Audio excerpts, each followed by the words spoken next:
ওই চাষিটা বলছো গো নবীজি তাইলে আপনাকে আমি স্বপ্নতে দিদার করলাম।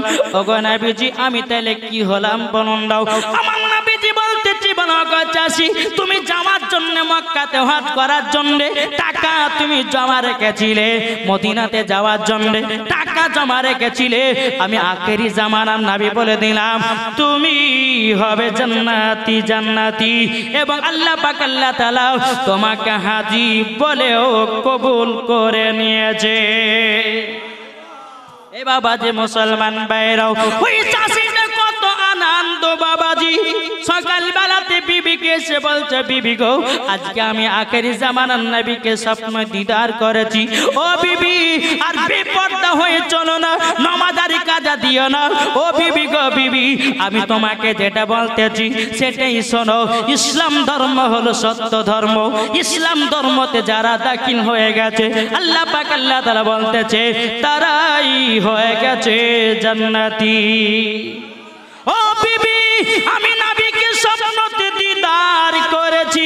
বিবি গো আজীবন কারোর কাছে মিথ্যা কথা বলো না বলো না বলো না। যদি তুমি পাঁচ ওয়াক্ত সঠিকভাবে নামাজ পড়তে পারো আল্লাহ পাক আল্লাহ তাআলা তোমার নসিবে নবীকে দিদার করায়া দেবে।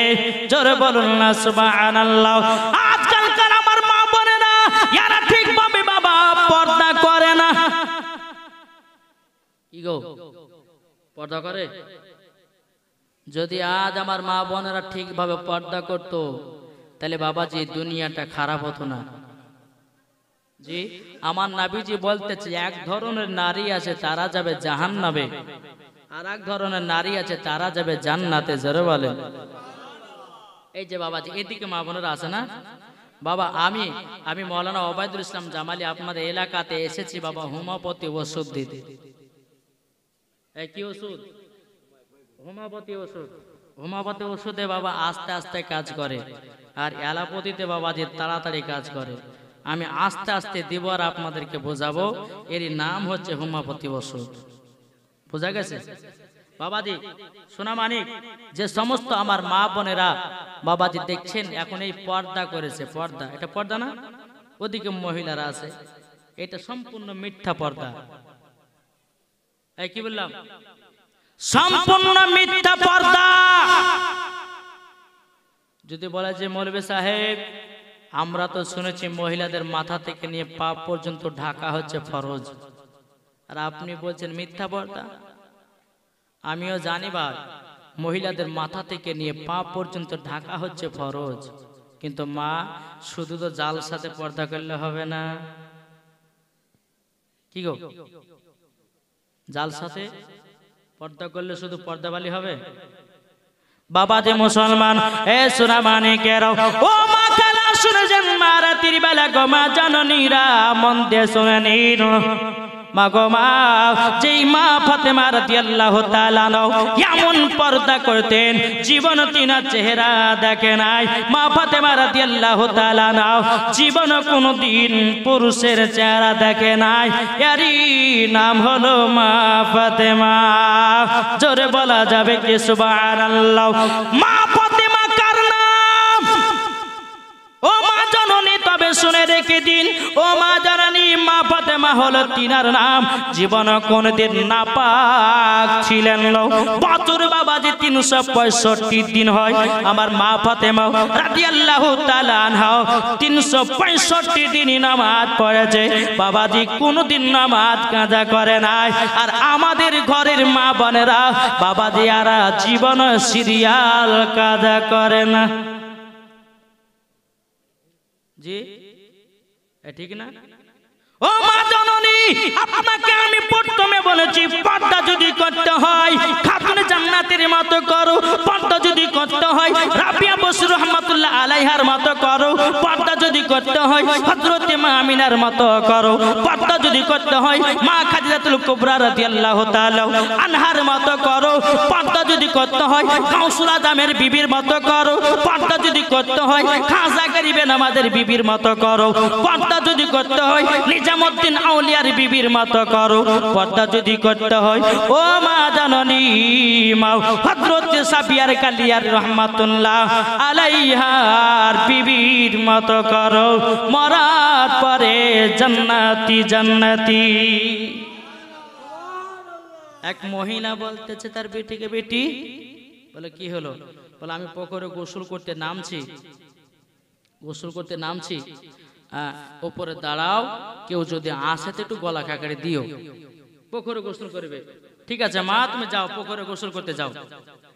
কিছুক্ষণ পরেই বেটিতে বলছে মা, বলে কি হলো? বলে ওই পাড়া আব্দুর রহমান আসতে আছে। তোর কথা বলেছি, ওইটা তো আমাদের নিজস্ব লোক হয়।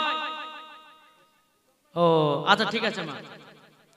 আবার কিছুক্ষণ পরে বলছে মা, ওই পাড়া আব্দুল করিম আসতে আছে।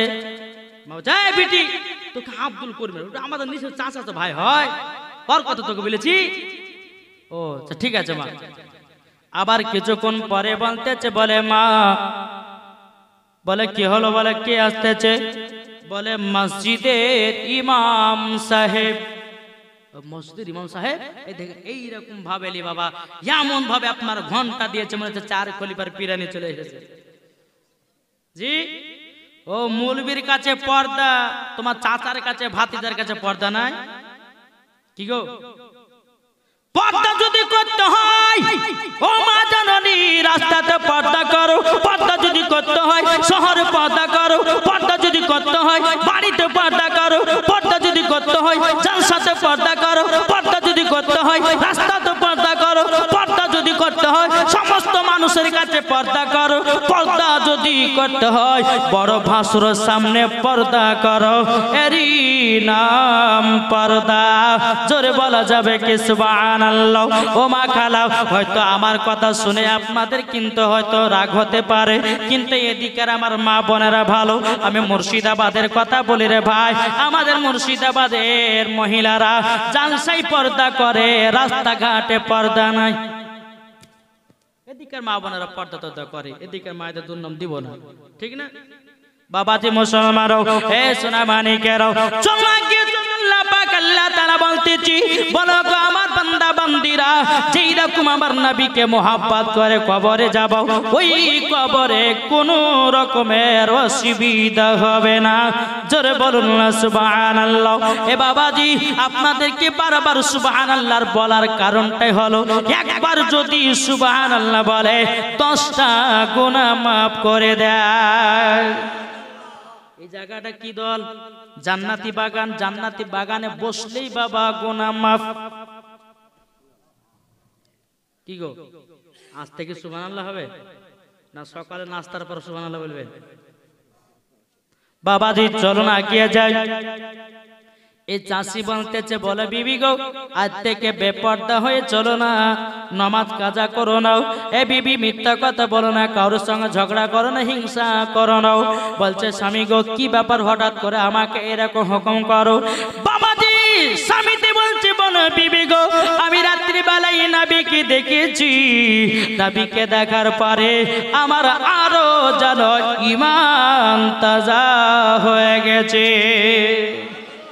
বেরাদার ইসলাম মাদার সাবানি কিরামাও, এদিকে বাবাজি বিবি পর্দা বালি হলো, নামাজি হয়ে গেল। এই বাবাজি মিথ্যা কথা বলে নাও। বেরাদার কিন্তু বিবিতে বলছে, স্বামী গো, আমি তো কোরআন পড়তে জানি না। ও আমার স্বামী, আমাকে একটু কোরআন পড়া একটু শিখাবেন নাকি? স্বামীতে বলছে, বেবে গো, কেন তোমাকে কোরআন পড়া শিখাবো না? বিবি তুমি আমার কাছে এক টাইমে বসবা, কিন্তু বাবাজি বিবি একটা টাইমের মধ্যে স্বামীর কাছে কোরআন শিখার জন্য বিবি বসে। বাবা 1 মাস চলে গেল, 2 মাস চলে গেল, 3 মাস চলে গেল, কোনো মতে বাবাজি কোরআন শিখতে পারে না। কোরআন শিখতে পারে না। বাবাজি বিবিকে দেখে দে স্বামীকে বলছে, স্বামী গো, আমার দ্বারাতে মনে হয় আর কোরআন মুখস্থ হবে না, আমি মনে হয় আর কোরআন শিখতে পারবো না। ও মা খালা শুনেছেন, মা রাতের বেলা গো মা জননী যাদের বাড়িতে কোরআন রেখেছেন মা, ও মা জননী যারা কোরআন পড়তে জানেন, মা গো মা ফজর নামাজ পড়ার পর বাড়িতে প্রত্যেকদিন সূরা ইয়াসিন পাঠ করেন। আমার আল্লাহ পাক আল্লাহ তাআলা বলেছি, যারা ফজর নামাজের পরে একবার সূরা ইয়াসিন পাঠ করে তাকে 10টা খতমের সওয়াব দেওয়া হয়। শুধু এটা নয়, আমার আল্লাহ পাক আল্লাহ তাআলা বলছে, কোন বান্দা বান্দি যদি বাড়িতে সূরা ইয়াসিন যদি পড়ে আল্লাহ পাক বলে ওই বাড়িতে স্বামী স্ত্রীর মহব্বত বাড়ে, ওই বাড়িতে বাবাজি বরকত আসে। আমরা মুসলমান কোরআন পড়া ভুলে গেছি, আমার মা বোনেরা ভুলে গেছে, শুধু সিরিয়াল দেখতে দাও। ইগো তাকের উপরে বাবাজি কোরআনকে রেখে দিয়েছে, রেখে দিয়েছে বাবাজি। মুসলমান সোনামানিকের একজন ফোন করে বলছে, একজন ব্যক্তি বলে হুজুর ঘরে কোরআন শরীফ আছে, হুজুর স্বামী স্ত্রী কি সহবাস করা যাবে? আচ্ছা আপনারা শুনতে রাজি আছেন এই মশলাটা? কিন্তু এখন বলবো না, লাস্টে বেলা এখন বললে পরে যে পালিয়ে যাবে, ঠিক না বাবাজি? তারপর আর একটি মশলা বহুত রকম আছে, কিন্তু এদিকে মা বোনা খুব চিল্লাচিল্লি করছে, এরা জলসা শুনে না রে ভাই। জি এদিকে আছে, তাহলে এদিকে কি চিল্লা হচ্ছে? ও দোকান এতি তো সব মেলাকে জালসাকে শেষ করলে গো। জি বাবাজি সোনামানিক আসুন, আমি তাই বলতে চাই ভাই, সঠিক নবীর গোলাম হন, মরার পরে জান্নাতি হবে, ঠিক না বাবাজি? মুসলমান এ সোনামানিকেরও, ওগো আমার আব্বাজি মুসলমান ভাইরও, আমার কথাটা মন দিয়ে বাবা শুনে জানো। ও মা খালা শুনে যান, মারাতের বেলায় গো মা জননী, আমার নাম মাওলানা ওবায়দুল ইসলাম জামালি, আপনাদের কথা বলতে এসেছে তাড়াতাড়ি। ও মা বাড়িতে যদি কোরআন তাকে পড়তে যদি জানেন, সকালবেলায় কোরআন পড়েন, ওই বাড়িতে অসুখ ঢুকবে না। জোরে বলা যাবে কি সুবহানাল্লাহ? ওই চাষির মহিলা, চাষির বিবি বলতেছে, বলে স্বামী গো আমি এত কষ্ট করে আমি কোরআন পড়তে গেলাম, কোরআন শিখতে পারলাম না। এদিকে চাষির বিবিটাও বাবাজি এসে নামাজ পড়ে নেওয়ার পরে বাবাজি মুসলমান ভাইরাও তাহাজ্জুদের নামাজ পড়া শুরু করেছে। তাহাজ্জুদের নামাজ পড়া যখন বাবা শুরু করে দিয়েছে, বেরাদ ইসলাম নবীর প্রতি দুরূদ পড়তে লেগেছে। বাবা দুরূদ পড়তে পড়তে পড়তে পড়তে পড়তে পড়তে পড়তে পড়তে বাবাজি ঘুমায়া গেছে। যেমনই ঘুমায়া গেছে, আমার নবী মুস্তাফা স্বপ্নতে এসে বলতেছে, বলো গো চাষির বিবি তুমি কোরআন এতদিন চেষ্টা করেছো, কোরআন ধরতে পারো না। আমার নবীজি কি যেন মহিলাটাকে বাবা খাইয়ে দিল। বাবা যে আমার নবীজি বলতেছে, বলে মহিলা যাও তুমি 30 পারার হাফিজা হয়ে গেছো, 30 পারার হাফিজা হয়ে গেছো, যাও যাও যাও। বাবাজি মহিলাটা সকাল বেলাতে স্বামীকে বলছে, স্বামী গো আমার তো আনন্দের খবর, আমি তোর খুশির খবর। স্বামীতে বলছে, বিবি গো কি খুশির খবর বলো নাও?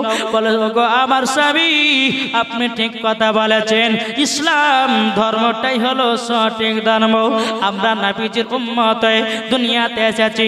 কিন্তু স্বামী গো রাত্রে বেলা তাহাজ্জুদের নামাজ পড়ি যখন আমি নবীর প্রতি দুরূদ পড়তে পড়তে ঘুমায়া গেছিলাম, স্বপ্নতে আমার নবীজি দিদার করেছে। কি খাইয়ে দাও?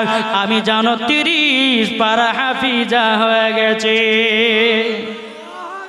বেরাদার ইসলাম মাদাস সামানিক নামাও, এতে স্বামী বলতেছি, বলো গো আমার বিবি, বিবি গো একটু কাছে শোনো। বাবা স্বামী কি করেছে? স্বামী বিবির কপালে একটা মহব্বতের চুমা দিয়ে দিয়েছে। কিসের চুমা? এখনকার মা বোনেদের বাবা যে স্বামীরা ভালোবাসছে না কেন জানেন? জি মা বোনেরা স্বামীদেরকে ভালোবাসছে না। মা গো তোমার ভিতরে এবং তোমার দিলে যদি স্বামীর মহব্বত থাকে, যদি সাজে যদি হয় তো স্বামীর জন্য সাজো, পর পুরুষের জন্য সেজো না, ঠিক না? একজন মহিলার দায়িত্ব আমার স্বামীর মন যেন অন্য মহিলার দিকে না যায়, ওই মহিলার দায়িত্ব। কিন্তু হবে না। স্বামী তো যদি বলে বিবি তুই একটু ভালো করে সাজা করে, ইডিং বিডিং করে ঝিড়িং মিড়িং করে ছিঁড়া কাপড় পরে বসে আছে, মোহাম্মত বাহারবে, অটোমেটিক অন্য মেয়ের দিকে মন যাবে কি যাবে না? তাই বলতেছে মা জনে আপনাদেরকে বলতেছে, মা তোমার স্বামীকে তুমি নিজে আংলে রাখো, কেননা তোমার দায়িত্ব এটা। তুমি যদি ভালো করে সাজগুজ করে স্বামীর সম্মুখে আসো, মোহাম্মত বাহারবে না কমবে? জি এক মহিলা বাবাজি জলসা এসেছে, জলসা শুনে গেছে, এক বক্তা সাহেব বলেছে যে স্বামী শুনেছে বক্তার মুখে যে স্ত্রীর হাতে তরকারি খেয়ে নাম করলে পর মোহাব্বত বাড়ে।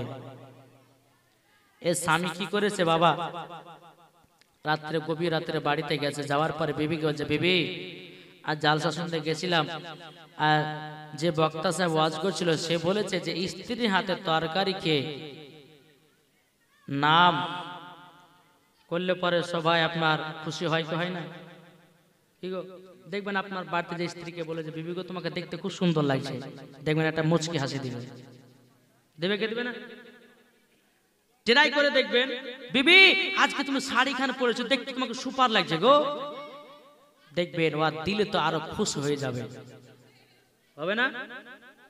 এদিকে রাত্রেবেলা হচ্ছে বিবি খেতে দাও, এক বাটি গোশ আর বাবা যে রুটি দিয়েছে, যেমনই বাবা একখান গোশ খেতে যাবে, দেশি মুরগির গোশ, অমনি চিন্তা চলে আসলে হায় রে হায়, বক্তা সাহেব তো বললো যে বিবির হাতে তরকারি খেয়ে নাম করলে পরে মোহাব্বত বাড়ে, তো একবার নাম করি দেখি। যেমনই একটা কামড় দিয়েছে, আরে বিবি তুমি এত সুন্দর রান্না করেছো, তোমার রান্না খেয়ে আমার জান প্রাণ জড়িয়ে গেল। এদিকে বিবি তো ও আজকে তো বলবে, আজকে তো আমার হাতে রান্না, ওই পাড়া শৌখিনা রান্না করেছে, নিশ্চয় তোমার সঙ্গে শৌখিনা কোনো কানেকশন আছে। এর মহিলা আছে না নাই? বাবাজি সোনামানি কাসুন, আমি মাদেরকে বলো মাগো, আমার নবীজি বলেছে কোন মহিলা যদি স্বামীর জন্য সাজগুজ করে, যেইটুকু টাইমটা বাবাজি অতিবাহিত হয়, ওই টাইমটা নফল ইবাদতের নেকি পাওয়া যায়। কি পাওয়া যায়? নফল ইবাদতের নেকি পাওয়া যায়। তাই আমি মায়েদেরকে বলবো মা, ওই পাড়া পল্টু ঝল্টুর জন্য না সেজে নিজের স্বামীর জন্য সাজো, জোরে বলে। তাই কবে বলতেছে মন যদি দিতে হয়, কাকে দেব? জোরে বলেন না। মন যদি দিতে হয় নবীকে দিও, ভালো যদি বাঁচতে হয় নবীকে বাঁচাও, তাহার দুঃখ কষ্ট যন্ত্রণা তিনি সইতে পারে না, ওই নবীর নামে দুরুদ পড়িও। মন যদি দিতে হয় নবীকে দিও, ভালো যদি বাঁচতে হয় নবীকে বাঁচাও। জোরকান সুবহানাল্লাহ। নবী আমার জেগে আছেন সোনার মদিনায়, নবী আমার জেগে আছেন সোনার মদিনায়। উম্মতি দরুদি নবীর নামে, উম্মতি দরুদি নবীর নামে মিলাদ করিও। মন যদি দিতে হয় নবীকে দিও, ভালো যদি বাঁচতে হয় নবীকে বাঁচাও। জোরকান সুবহানাল্লাহ। নবী আমার দাঁড়িয়ে থাকবেন জাহান্নামের গেটে, জালসা শোনা মুমিনদেরকে জান্নাত নিয়ে যাবে। নবী আমার দাঁড়িয়ে থাকবেন জাহান্নামের গেটে, কিয়াম করা মুমিনদেরকে জান্নাত নিয়ে যাবে। ওই নবীর নামে তোমরা শুধু, ওই নবীর নামে তোমরা শুধু কিয়াম করিও। মন যদি দিতে হয় নবীকে দিও।